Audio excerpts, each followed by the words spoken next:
The point is, there are also those who believe that the academia is being sponsored by pro-LGBTQ people. So it's all perception. The same way you may perceive that we are being sponsored by a certain congress of families or whatever. Like I keep saying, well, if there is such a congress, I am willing for them, if they have funded, to bring it.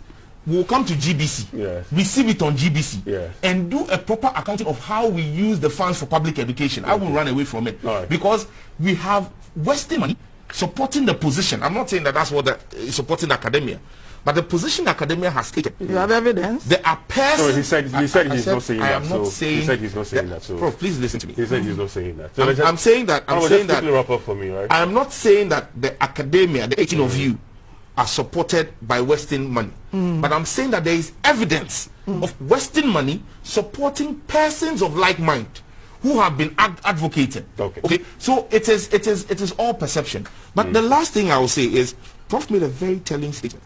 She said people die from malaria. Yes, and she made that point. He said one of my colleague MPs took her on that.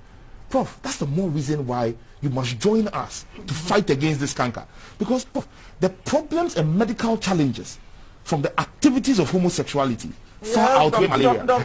They far outweigh malaria. So if you agree that we even have challenges with malaria because of your grandchildren, because of my children, let us not import further medical challenges that would even worsen our precarious medical situation today.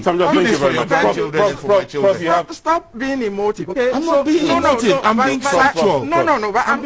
I'm using it to get to an important point. Okay. I'm being factual about why some of us are supporting this bill.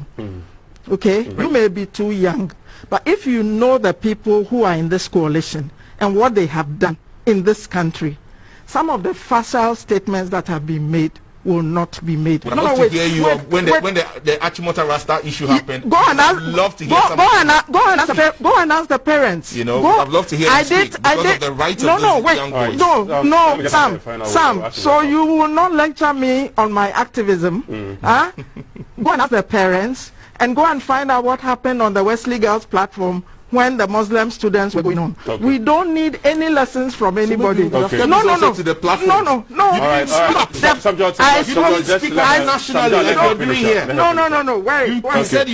want to insist that the Constitution, not any aspect of Ghanaian culture, is the supreme law of the land and the measuring rod against which any bill must first be evaluated. Okay, so when we go to Parliament, however valuable Ghanaian culture is, Parliament does not swear fidelity to that. It swears fidelity to the Constitution.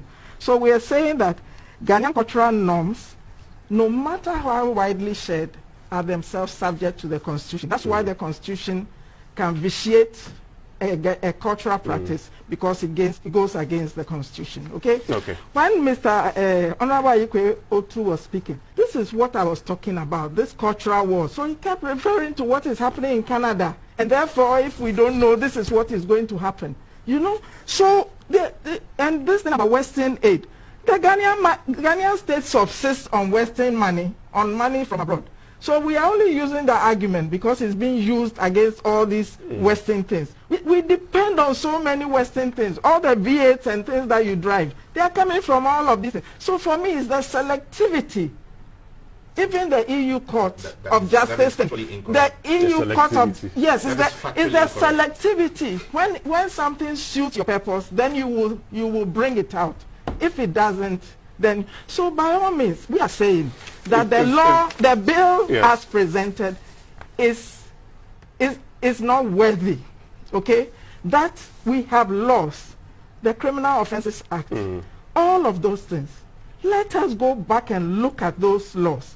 If they are deficient, let us tighten them. If there's ambiguity, let's deal with them. Every day we are hearing about abuse of children. We are very concerned about children. The vast majority of that abuse is being perpetrated by heterosexual people. And yet in the bill, there's a lot of innuendo, again without evidence, about what gay people do in relation to children. This whole thing is unfolding.